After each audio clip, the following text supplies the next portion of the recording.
Hey, welcome to end of season report. I am Crunk Chocolate. EOSR is part of Shades of Blues content season, bringing you an episode every other day throughout the summer. Where other podcasts go on holiday or vacation, we continue to bring a wave of content for you here at Shades of Blue. The end of season report is where I bring a correspondent for each club in the Premier League and talk about the 23-24 campaign. There are 5 categories: kits, manager, squad, supporters, and season overall. Each category will be graded on the American grading scale, and naturally, we'll dig into why they got the scores they did. Sounds easy enough, no? Today's guest thoroughly enjoyed the first conversation I had talking Crystal Palace, Man City, and when end of season report came, I knew exactly who I wanted to hit up. Lots of questions, honestly, going on at Crystal Palace at this moment. They have a nice young core of players that they should do everything they can to hold on to them. But I mean, when money talks, it's going to be real tough. So I'm looking forward to seeing what he thinks. Shady Gang, please, one time for the one time, give it up for Rich.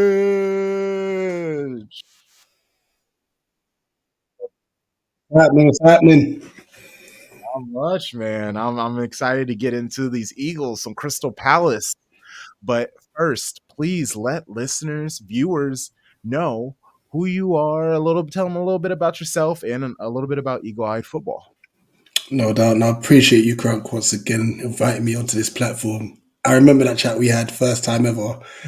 It's like we've been talking together for years. You see it? Yeah, man. It was incredible. But yeah, I am one of the hosts of the Crystal Palace fan channel, Eagle Eyed Football. We do cover Crystal Palace content, and yeah, we literally we go to games. We'll do fan cams after home games. We do away vlogs, match previews, match reactions.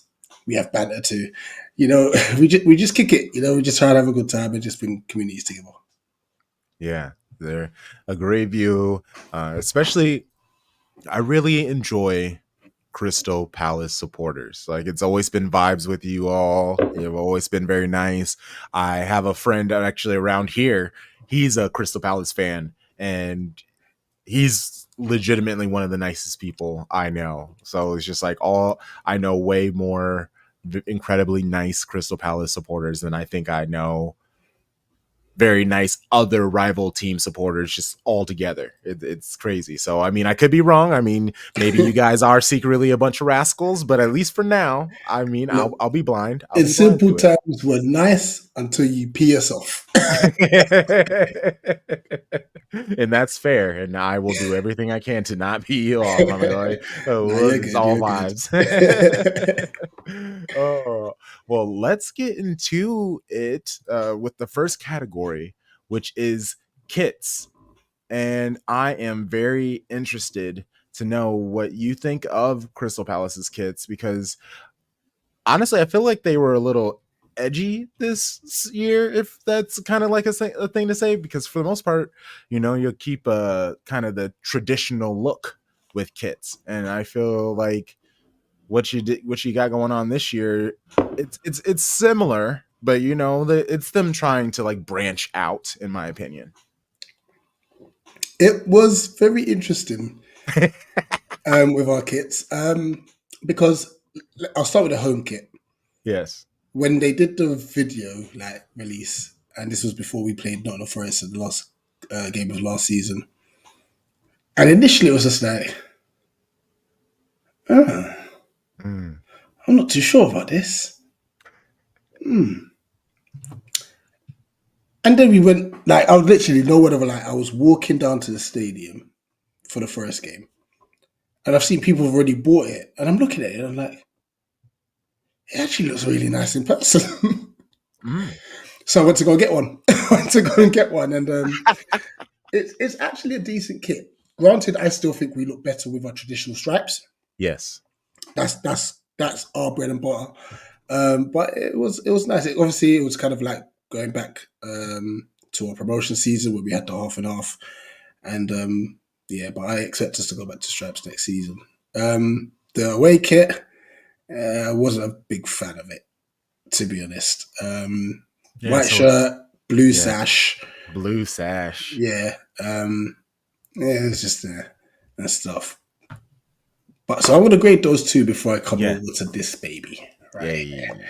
Um, so obviously following the grading system, I'll give our home kit a C. That's fair. The away kit I will give a. Ooh, I'm torn between D and F. There's Ooh. there's no E. There's no E. Like E would have been perfect, you know. Uh,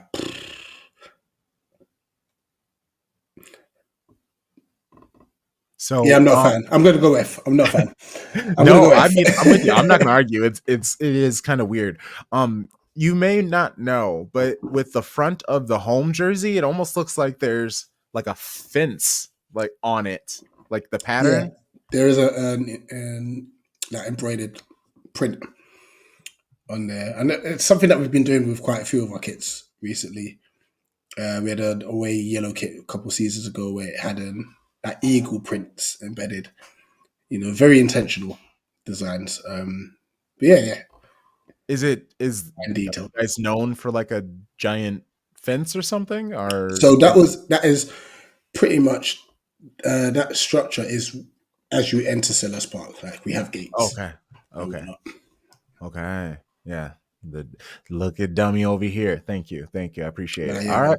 man. So all right, this third kit, the alternate kit, the one that you are donning right now. So obviously you're a fan enough to be wearing it. Oh, absolutely. But I am annoyed that we've only worn this like twice in the league because Oh, obviously it's black. You know, mm, we've obviously worn our away kit more times whenever we needed to wear a away kit. But this masterpiece, this thing of beauty, it symbolizes South London. Um, mm, you can see there's a lot of graffiti in there.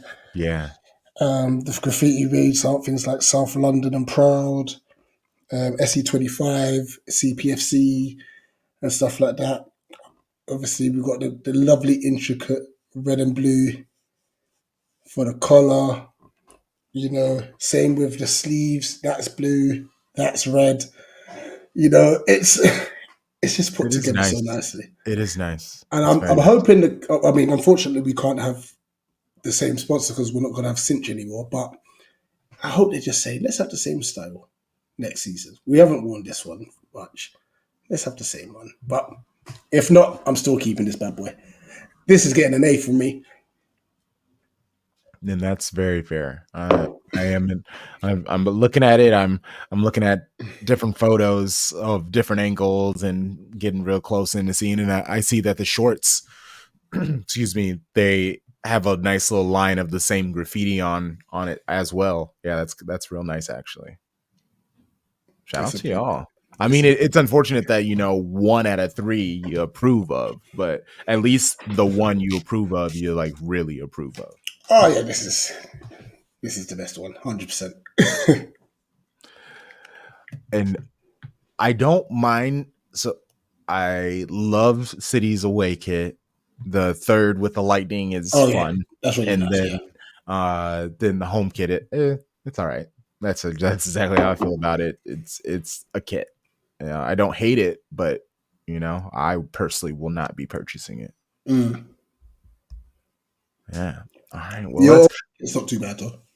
no, not at all. I mean, and they do a good job. I'm also a fan of what Puma does when it comes to kits. I honestly, I when I played rugby, I always had Puma kits or Puma boots, and my shorts would always be Puma. Like I just tried to. Even my rugby ball was a Puma rugby ball. Like I was always a big fan of them and the colors. I even had like a freaking fro mohawk at one point in time when I was a rugby player. I was out there.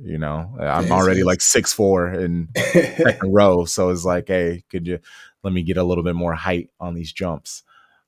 But yeah, manager. Let's move it over to the new guy. I mean, he's been there for a while, so he's not like too new, but he's new. He stepped in from got rid of the dinosaur. Thank goodness. I'm pretty sure that's what it. I'm not. Yeah, Oliver had just taken over when we had recorded. Yeah, he was still pretty new. Yeah, So it has been long enough. Crystal Palace had a very good run, playing some very beautiful football. Well, key players playing some beautiful football at the end of the season. So uh, I don't. There's no need to rate the previous man. Obviously, he didn't do well enough. He's gone. So just in the short time that Oliver Glasner has been there, what do you think of him, and what is his grade? this is one of the easiest grades I'm going to give out.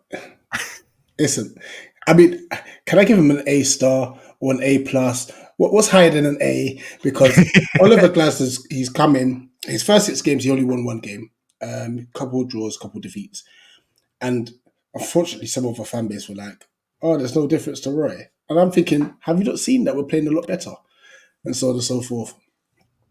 And then we came to this fixture pile up where our run went Liverpool, wait, City, Liverpool, or was it Liverpool City? City, Liverpool, um, Newcastle, West Ham, Wolves, Fulham, and Aston Villa. I can't remember the order. And what he did is he said to the media, he said to the Palace fans, he said to the world, in those 7 games, I want 7 wins. And that was his mentality. He didn't care that it was Man City. He didn't care that it was Liverpool. He didn't care that these are difficult fixtures. And especially in where we were, it was a tough time. It was like we're proper looking over our shoulder at the drop zone and so on and so forth. He said, "I don't care. I'm trying to win these games, and even against you. I mean, your quality showed, but that Yes. first half against you, Oh, it was stressful. It was we stressful. we we played well. Yeah. But there's nothing we could do with City's quality. Went to Anfield, played our socks off, rode our luck defensively at times because obviously they missed chances. Henderson made great saves, last ditch blocks. All that we did ride our luck. But we deserved to get something from that game. And since then, we've just moved forward. I think Bournemouth is the only game I'll say in that run that we were like a bit poor. We've been cooking. Mateta is just 13 goals in the 13 games for Glasner, cooking.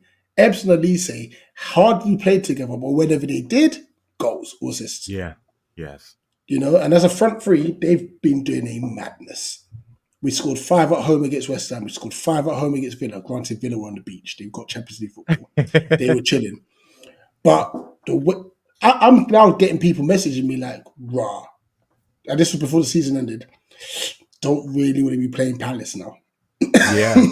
Yeah. you Y'all are know, gonna be trouble next season. I hopefully strongly so. believe that. Hopefully Yeah. so. Depends on how the squad is.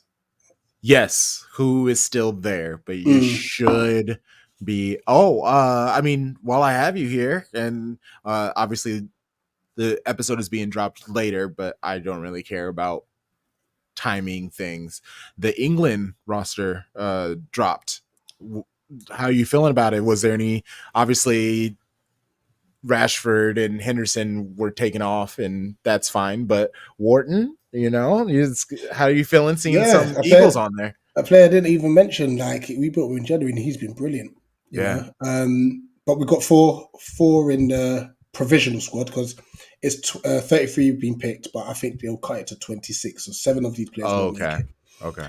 Um, but the fact that 4 of them have been named is a huge achievement in itself. I do feel for Tyreek Mitchell. I think he's played well enough to at least be in that provisional squad. When you think about the likes of Luke Shaw, who's been injured all season, he's in it. Yeah. Yeah. Trippier has been injured for most of the season. He's in it. So Southgate obviously has his favourites. But yeah, look, regardless of whether they're picked or not, it's good that they've got the recognition. It's a tough one because for me, on one hand, I'm thinking, if they get selected, that's great because that's going to drive their value up. But on the flip side, they could get injured. So it's kind of like, Which one do I want more? So but no, congratulations to all of them. Like it's a massive achievement for all four of them. Yes, yes, yeah. I just figured while I had you, especially since I got someone actually from the space instead of me talking. I don't want to. I I actually don't talk much national team honestly because I'm not tapped into my own countries like that. Well, the men's, I don't care about our men's team. Our men's team, they just between the drama and the lackluster kits and just constantly falling on their faces. I can't. I don't know. I'm just not a fan of it. The women though, I'll rock red, white, and blue and chant USA for the U.S. women's. That's the only time I will ever be a patriot is when our women's soccer team plays. That is Fair it. enough. Uh, all right. A plus star. I love this. Shout out to you, Oliver. Good job. You keep it up. Obviously, all the success for him, just not too much success. I like what we got going on here at Manchester. Yes, can't argue with that. uh, okay, let's move on to the squad. Uh, like you said, you got some stars, some real incredible players that if they stay, you can make it real tough and annoying for a lot of people and through success, not like, yeah, it's always tough to go to Crystal Palace and play. It's just like, no, they can actually beat you at home and come to your place and make it tough. Uh, how would you grade the squad and how they played this year? You know what? Under Oliver Glasner, I would give them like an overall B. Mm. Oh, is that harsh?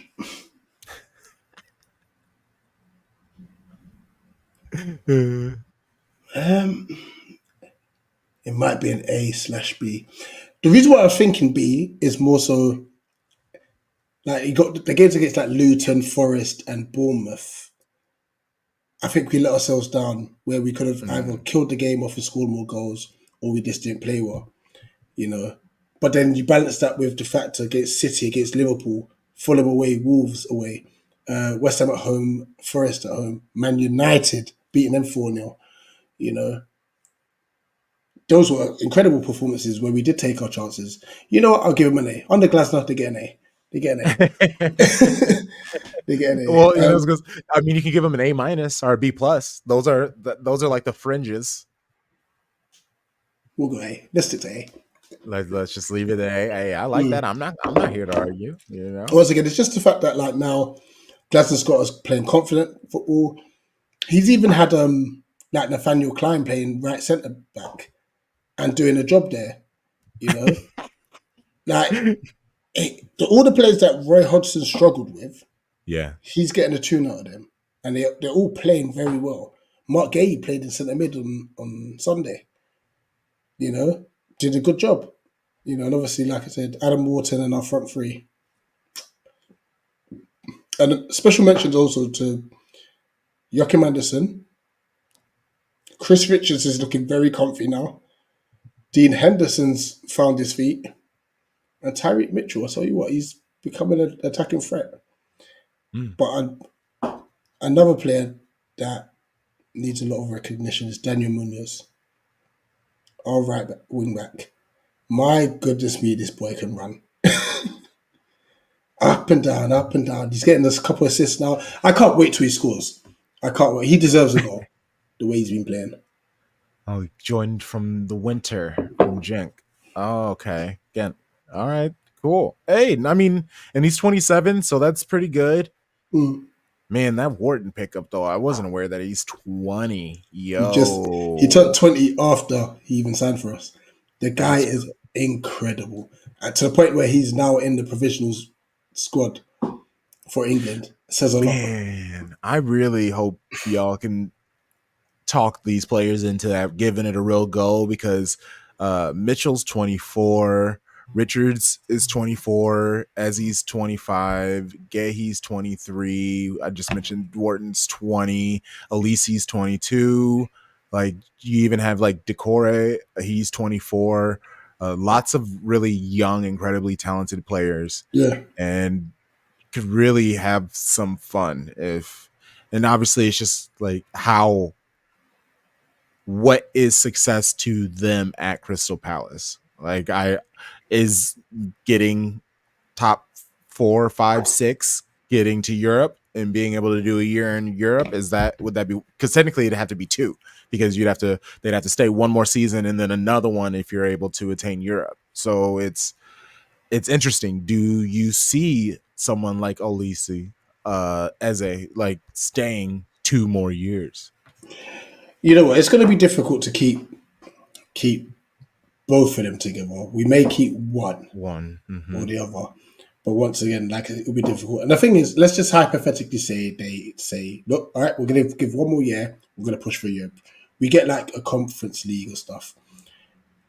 I don't necessarily think they would actually still then stay just because we've got Europe. It's a possibility, but they've still got the scope to go to an actually ready-made European side anyway. You know, Hmm. I just think it would just be a great achievement for us as a club to get there.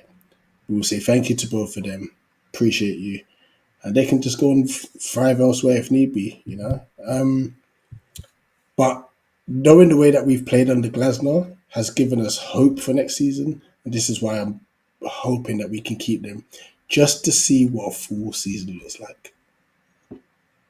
And that's fair. You would want to see that, and I'm 1,000% with you. Is okay. So if you could only keep one, I know this is a crazy question because it's Elise, like, oh wow. ish. Why? Because he's younger, so he still He's has all younger. the promise. He's younger, which means that we could also then maybe just sell him for the year later. As he would be in Mm, 25, he's got to start thinking, should I make the move now, sort of thing. yeah, Also, what Elise brings to the game, he doesn't necessarily need Eze for it, but true. you could tell when Eze's playing and Elise is not there, he Yes. finds it difficult at times. Yes. Not diminishing his quality because he's still a quality player, but you could tell that when Eze and Elise are there, Eze thrives. And I'm sure Eze can, at least he can play regardless of whether Eze is there or not. Man, because there's lucky we got Savio, or unlucky we got Savio, because Savio's coming over, and that in theory means we won't need another winger because we have Daku, but Bernardo might leave, and is Daku still plays more on the left, but he can easily play on the right. I would assume over the summer. Yeah, it's gonna be interesting, but there's city supporters. They're real big on Olisi, so they really would take him, and I wouldn't hate it. I just think it's a lot of new people in a position that will have to play unless Daku's just going to be the man in that position, which I'm here for. But all three of those players kind of fit the same energy, so Pep really wouldn't have to change things up too much. Yeah, I mean, it's funny because I have these conversations with people, from all over the Premier League, and I listen to y'all just to be like, what is the one player we could pluck off of you? and I'm more focused on our midfield, but I think with Foden stepping in and showing up like he has, and he's kind of proven that he does deserve a chance in the midfield. I was really interested in bringing in like Musiala. Florian Wirtz is another name that is like being pushed around for a potential Manchester City move. Yeah. But I don't know how much that fits if we're going to be putting Phil in that position, because if we bring in those players, that's going to be Phil's minutes in midfield, would it not? And Paqueta, he's gonna be playing more so next to Rodri or as Rodri if he needs rest. It's all interesting, but even Paqueta, like, yeah, it's fun things, but we're not here to talk about City. We're here to talk about Crystal Palace. Uh, man, uh, are there anybody? Is there anyone else on the team that you're worried about leaving other than those two, or have there Uh, been rumors? no, we're all kind of fully expecting Mark Gay to leave. Oh yeah, really? Because Yeah, I mean, he hasn't had much success with the managers. no. He's a great player, great Yeah. Oh professional. yeah. No, He's I'm a our big fan club of him. captain, but I think it's just obvious he's 23 now, and he probably wants to make that step up as well. Hmm. We're already looking at replacements. We're very close to. Let me get the name correct. I don't want to just blabber out a name that is incorrect. Um, I'm Bear trying with to me. figure. There is a centre back that we were linked with. We are linked with. Oh well. Apparently, we've also now received sent an offer to Daichi Kamada, who used to play under what do you call it, Glasgow at Frankfurt. So we've Oh sent yeah. him an offer. He's a potential free transfer. Ooh, that'd be Uh, nice. oh, it would Who be 100%. who Manchester would United are now looking at Gay who is? rumor. Man United. These Hmm. are rumors, and that's I it. like. Chadi Riyad from Betis. Apparently, according to Fabrizio Romano, he's Mm, close. All right, let's go. Fab is talking about it. You know the vibes, man. Yeah, Gahey. I'm a big fan of him. Like he's a bruiser. He can get. You could see the signs of him potentially getting better on the ball with his feet. And yeah, he's a young dude. So yeah, I think yeah, that'd be a tough loss. But I mean, you did big up two of your other center backs, so Yeah, you would lose absolutely. Gahey. Obviously, you're in a mentally you feel good about losing Gahey. If it means we keep Eze and Elise, I'm not mad. Hmm. Yeah, because there's only so many of your young players you can get rid of without completely butchering the chemistry. Yeah, absolutely, absolutely. Okay, okay, nice. All right, let's talk about the supporters for Crystal Palace. Grade how understanding and supportive the general fan has been during this 2023-24 campaign. I'm gonna go A again. Oh, Here's why: we had to suffer the most turgid football yes, under Roy Hodgson, yes, but still try and be loud and proud. Now, granted, Hodgson did suffer some injuries. I get it, but the football was so bad. It was like we're not trying to win games; we're just trying not to lose. You know, and we had I to do. suffer that. And then obviously flip that around, we get the joy of Oliver Glasner, and the fan base is just buzzing again. We feel like we've got our club back. We've even got a little chant. I'll run it for you. 3 points again, ole ole. 3 points again, ole ole. 3 points again. 3 points again.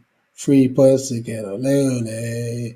And that's been rocking round the stadium, especially when fans went to Wolves away.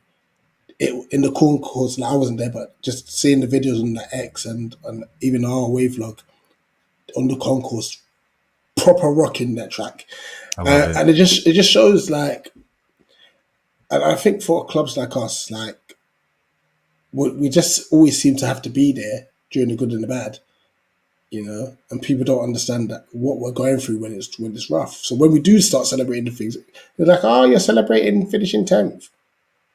Yeah, we could have got relegated. You know what I mean? Like they don't get it. It's so narrow Yeah, minded from like yeah. opposition fans, like, and just reading and seeing all the Brighton fans salty tears. Yeah, yeah, yeah. You didn't get Europe. Yeah, yeah, yeah. We had injuries. Yeah, yeah, yeah. Yo, you were seventh at one place. We were 16th, and we've caught up and we can finish above you. Just remember, we're just a better club. Just do that. The Brighton, they're in a free fall. I know Tony Bloom, his PR team is out here doing his thing, trying to be like, no, we separated from Roberto De Zerbi because he wasn't the best for us. And it's just like, I don't think y'all were the best for him. And I don't think it's the other way around. I think Roberto could have, he showed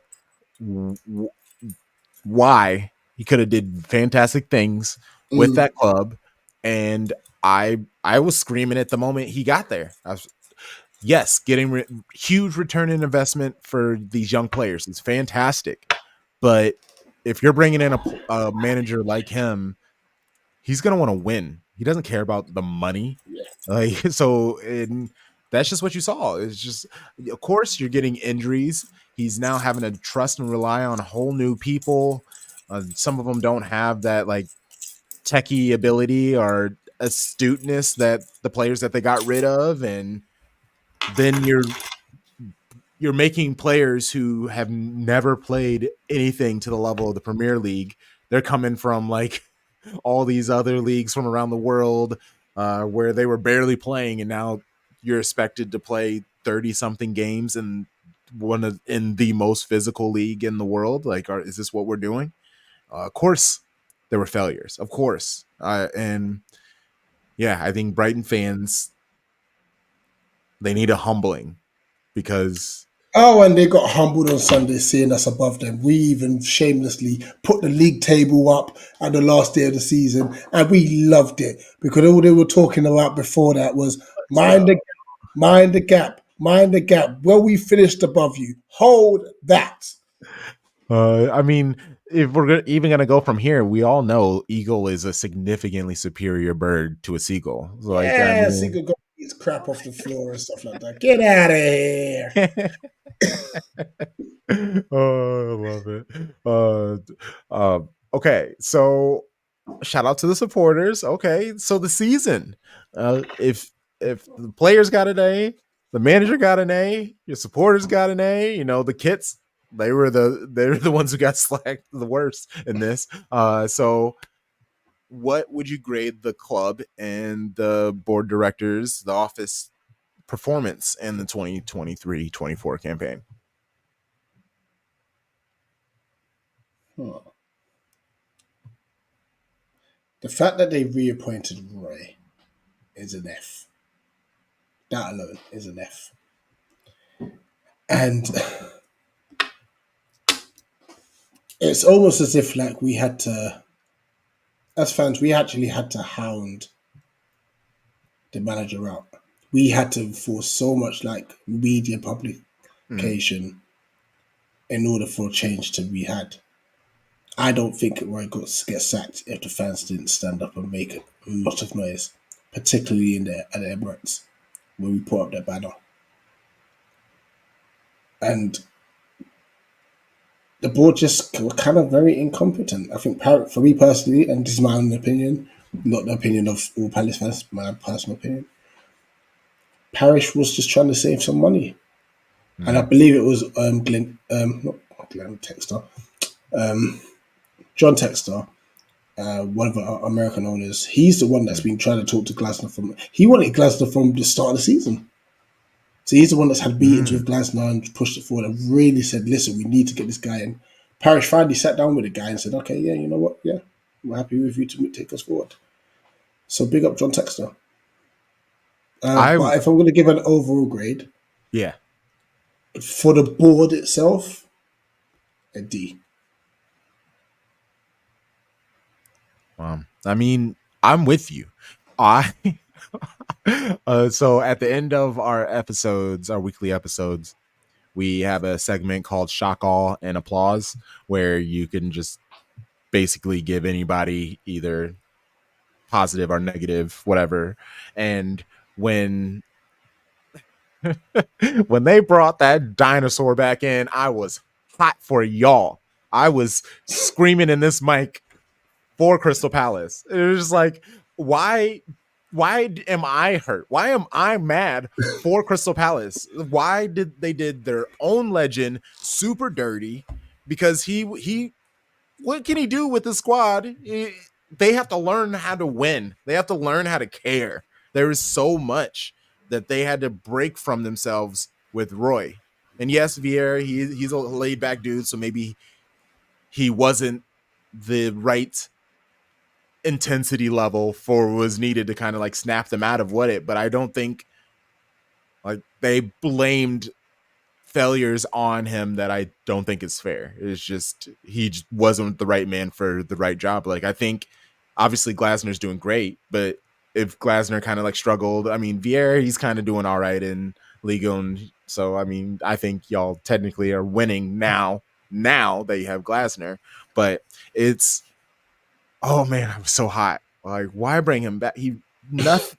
Just the football it's so tough to watch. And then he's just not trusting the young players. And then he'll put them on for like 10 minutes and you'll lose the match or you'll give up whatever lead you have. And then he'll blame those young players. And it's just like, bro, you're the one who tells them what to do. Like, how are you blaming these players? You are the manager. If they mess up, it's because of you. Like, what are you doing? Oh man, you're giving me PTSD. Don't please.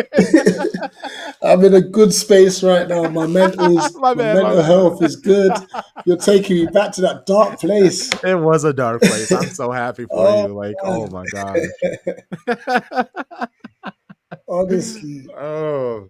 Well, I mean, it's one of those things we can laugh at Arsenal. Like like how, this was my face. Yeah, when we were getting battered by those scummy Brighton. We were doing a watch along. you were miserable. Oh That no. was me. Dark times. And that's half the reason why and us as City fans, you would think that we would do watch alongs for every match because you know they do a lot of positive. But I honestly am like a giant bundle of mess, and I pace a lot.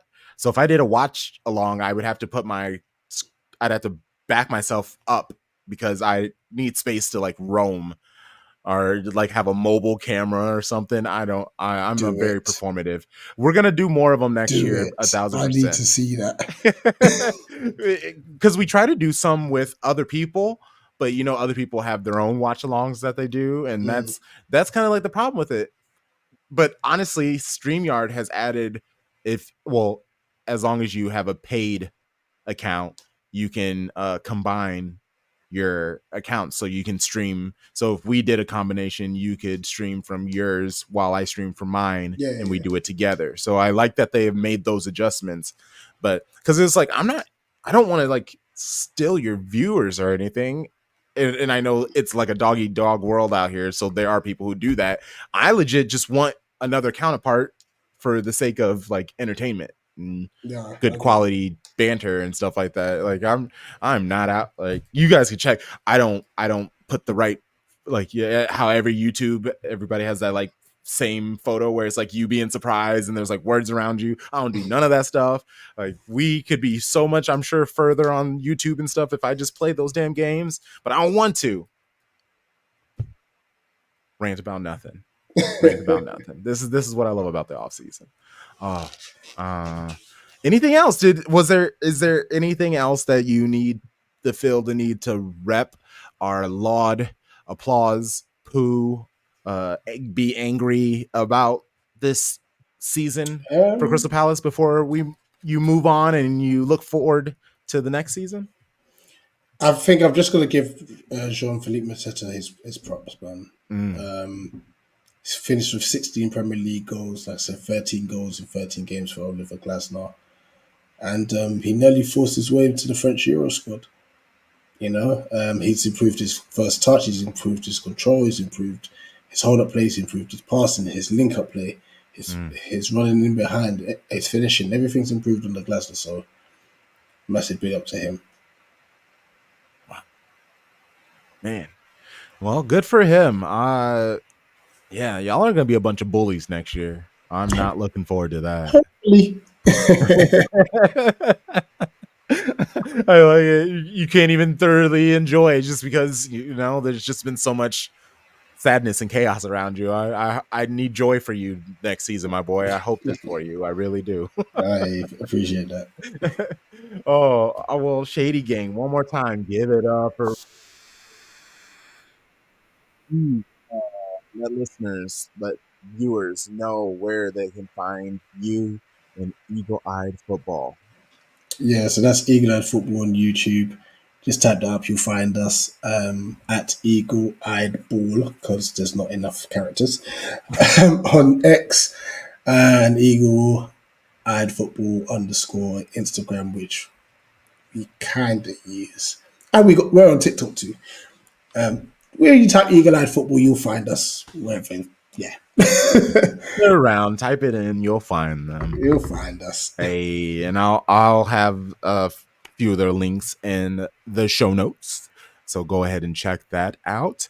And Shady Gang, you know the vibes. I'll be back in a day or two with a new episode with a new most dope guest talking footy. Maybe it's talking their lifestyle. I'm trying to figure out how I'm going to drop these episodes because I'm recording multiple series at the same time. So do I interchange? Do I just focus on one? What do I do? Decisions. You'll find out in real time. See you soon, Shady Gang. You know the vibes. Shady Gang, Shady Gang, Shady Gang.